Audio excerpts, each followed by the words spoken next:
நீங்களும் இந்த பன்னீர் பிரியாணியை ட்ரை பண்ணுங்கள். ரொம்ப ரொம்ப சூப்பராக இருக்குங்க. பாருங்கள், பன்னீர் வந்து நல்லா அப்படியே பஞ்சு மாதிரி நல்லா வெந்திருக்கு. Welcome to my Vasundhara Tamil channel. இன்றைக்கி பன்னீர் பிரியாணி எப்படி பண்ணுறதுன்னு பண்ணி காட்ட போகிறோங்க. வாங்க வீடியோக்குள்ளே போகலாம். இந்த அரிசி வந்துட்டு இந்த டம்ளரில் 3 டம்ளர் அரிசி நான் எடுத்திருக்கேன். இதை வந்து நல்லா 3-4 வாட்டி நல்லா வாஷ் பண்ணிடணும். நம்ம ஃபஸ்ட்லேயே வாஷ் பண்ணிட்டு தான் 7 நிமிஷம் ஊற வைக்கணும். 200 கிராமு நான் பன்னீர் எடுத்திருக்கேன். பாருங்கள், நல்லா வாஷ் பண்ணி வச்சுருக்கேன். இது வந்து கொஞ்சம் பெரிய பெரிய பீஸுகளாக நம்ம இதை கட் பண்ணிக்குவோம்.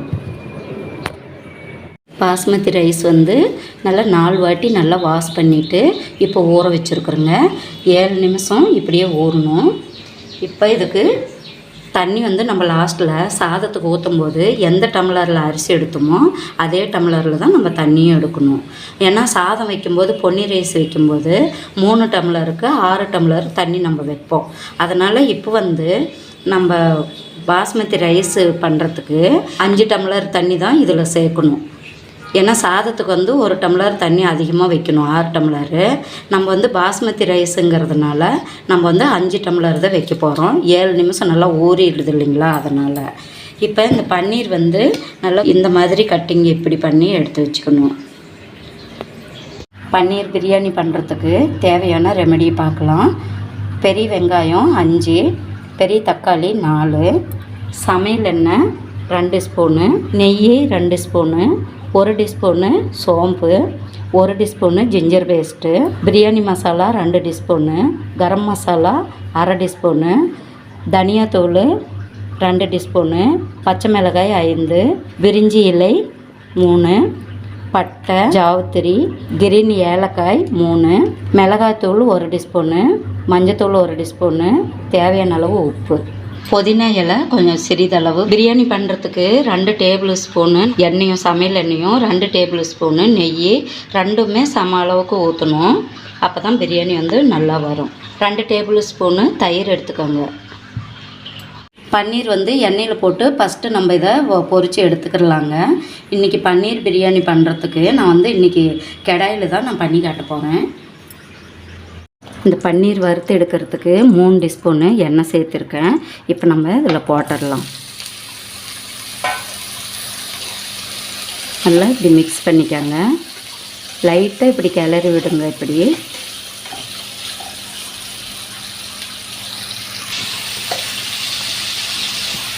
அரை டீஸ்பூனு சால்ட்டு சேர்த்துடலாம். சால்ட்டு போட்டதுக்கப்புறம் நல்லா மிக்ஸ் பண்ணி விடுங்க. இப்படி நல்லா செவந்ததுக்கப்புறம் நம்ம மிளகாத்தூள் இந்த மாதிரி போட்டுடுங்க. மஞ்சத்தூள் 1/2 டீஸ்பூனு இது மேலேயே இப்படி தீவி விட்டுருங்க. இப்போ வந்து கேஸ் ஆஃப் பண்ணிடுங்க.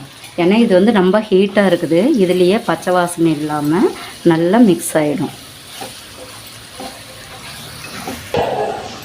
உப்பு, மஞ்சத்தூள், மிளகாத்தூள் பாருங்கள் எல்லாமே நல்லா மிக்ஸ் ஆகிடுச்சு. இது வந்து ஒரு பக்கம் ஓரமாக இறக்கி வச்சுடுவோம். நீங்கள் பிரியாணி வந்து குக்கரில் கூட பண்ணலாம். நான் வந்து கடாயில் பண்ணி காட்ட போகிறேன். ஏன்னா சில பேர் வந்து பன்னீர் வந்து ரைஸோடன்னு வச்சிடுறாங்க. அது வந்து நல்லா குழஞ்சி போயிடும். இது வந்து நம்ம கடைசியாக தான் இது வந்து நம்ம போட போகிறோம். பிரியாணி சாதம்லாம் பண்ணினதுக்கப்புறம் கடைசியாக தான் போடணும். அதனால் இதை வந்து நம்ம தனியாக ஒரு பக்கம் வச்சுருவோம். எண்ணெயும் கீயும் சூடாயிருச்சுங்க. இப்போ வந்து நம்ம சோம்பு சேர்த்துடலாம். இந்த பிரிஞ்சி இலையும் சேர்த்துருங்க. இலாச்சி இதெல்லாம் சேர்த்துருங்க. இலாச்சி வந்து நான் இடித்து வச்சுருக்கேன். ஏலக்காயும் இலாச்செல்லாம் இடிச்சுக்கோங்க. பெரிய ஏலக்காயெல்லாம் இடிச்சுக்கோங்க. ஆனியன் சேர்த்துருங்க. நல்லா மிக்ஸ் பண்ணிவிடுங்க.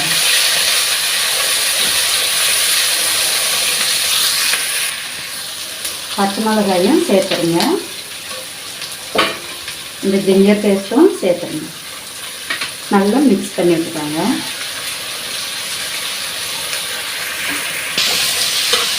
நல்லா மிக்ஸ் பண்ணி விடுங்க. கொஞ்சம் சால்ட்டு சேர்த்துருங்க. அப்போ தான் சீக்கிரமாக ப்ரௌன் ஆகும் ஆனியன். நல்லா மிக்ஸ் பண்ணி விட்டுக்காங்க. ஆனியன் வந்து நல்லா கலராக வந்துருச்சு பாருங்கள். நல்லா செவந்துருச்சு. இப்போ வந்து தனியா பவுட்ரு 2 டேபிள் ஸ்பூனு, 1 ஸ்பூனு மிளகாய்த்தூள், மஞ்சத்தூள் 1 teaspoon, garam masala 1/2 teaspoon, biryani masala 2 tablespoon. இப்போ நல்லா மிக்ஸ் பண்ணிக்கோங்க. நல்லா 2 நிமிஷம் நல்லா மிக்ஸ் பண்ணிக்கோங்க.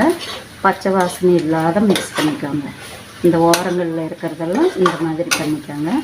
இப்போ இப்படி பண்ணியாச்சு. இப்போ தக்காளி சேர்த்துருங்க. தக்காளி வந்து நல்லா வதங்கணும்.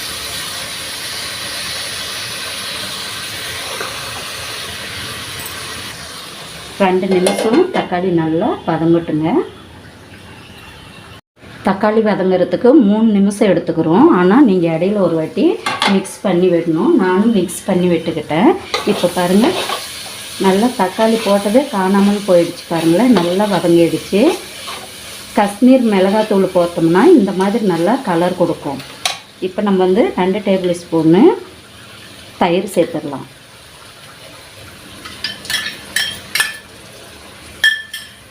நான் பெரிய ஸ்பூனில் 2 டேபிள் ஸ்பூனு தயிர் சேர்த்துருக்குறேன்.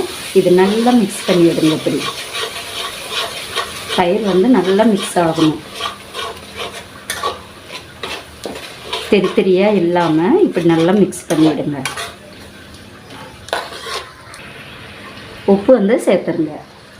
உப்பு வந்து செக் பண்ணிகிட்டே சேர்த்துக்கிறங்க. எதையும் நல்லா உப்பு போட்டதுக்கப்புறம் நல்லா மிக்ஸ் பண்ணி விடுங்க. மிக்ஸ் ஆகிடுச்சு. தண்ணி சேர்த்துடலாம். 5 டம்ளரு. 2 3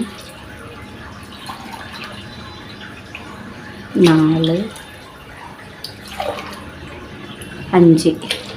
எந்த டம்ளரில் அரிசி எடுக்கிறீங்களோ அதுலேயே நீங்கள் தண்ணியும் சேர்த்துடணும். நல்லா மிக்ஸ் பண்ணி விட்டு உப்பெல்லாம் நல்லா செக் பண்ணிக்கோங்க.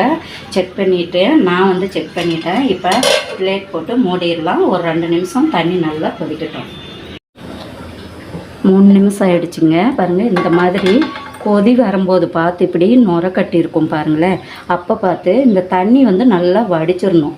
ஏன்னா நம்ம இதில் கரெக்டாக தண்ணி வச்சுருக்குறோம் இல்லையா, அதனால் இதில் வந்துட்டு நீங்கள் தண்ணியோட ஒன்றும் கொட்டிடக்கூடாது. இங்கே தான் நீங்கள் கவனமாக இருக்கணும்.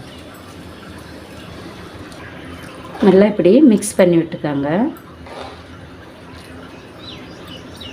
இப்போது பிளேட் போட்டு மூடி வச்சுருவோம்.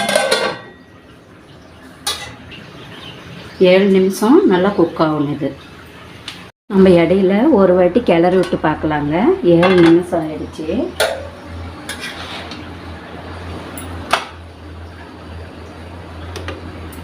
இப்போ தான் நம்ம வந்து புதினா இலையை போட்டுடணும். உங்களுக்கு தேவைப்பட்டால் தனியா இலை போட்டுக்கலாம். ஏன்னா புதினா இலை தான் நல்லா வாசனையாக இருக்கும். இப்போ வந்து இந்த பன்னீரையும் இதுலேயே சேர்த்துடலாம்.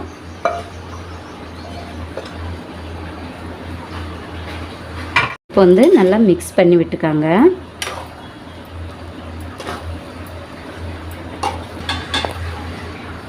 நல்லா மிக்ஸ் பண்ணி வச்சுங்க. இப்போ வந்து ஒரு 2-3 நிமிஷம் இருக்கட்டும். ஸ்டீம் வந்து கம்மியாக குறைச்சி வச்சுக்கோங்க. 3 நிமிஷம் நான் வந்து கம்மி ஸ்டீமில் தாங்க வச்சுருந்தேன். இப்போ வந்து நம்ம கேஸ் ஆஃப் பண்ணிக்கிறலாம். பிரியாணி வந்து பாருங்கள் ரெடி ஆகிடுச்சு. ஒரு 2 நிமிஷம் அப்படியே இருக்கட்டுங்க. இந்த பிளேட்டில் போட்டுக்கிறலாங்க. பாருங்கள், நல்லா கலர்ஃபுல்லாக நல்லா பாருங்கள் உதிராக வந்திருக்கு. பார்த்திங்களா, நல்லா இருக்குது, சூப்பராக. இப்போ நம்ம இந்த பிளேட்டில் மாற்றிக்கிடுவோம். பன்னீர் பிரியாணி ரெடி ஆகிடுச்சிங்க. இந்த மாதிரி ஆனியன் பச்சடி, தயிர் பச்சடி வந்து ஆனியன் போட்டு நம்ம இந்த மாதிரி சைடில் வச்சு சாப்பிடும்போது ரொம்ப ரொம்ப சூப்பராக இருக்குங்க. வீடியோ உங்களுக்கு பிடிச்சிருந்துச்சின்னா சப்ஸ்கிரைப் பண்ணுங்கள், ஷேர் பண்ணுங்கள், லைக் பண்ணுங்கள், கமெண்ட் பண்ணுங்கள்.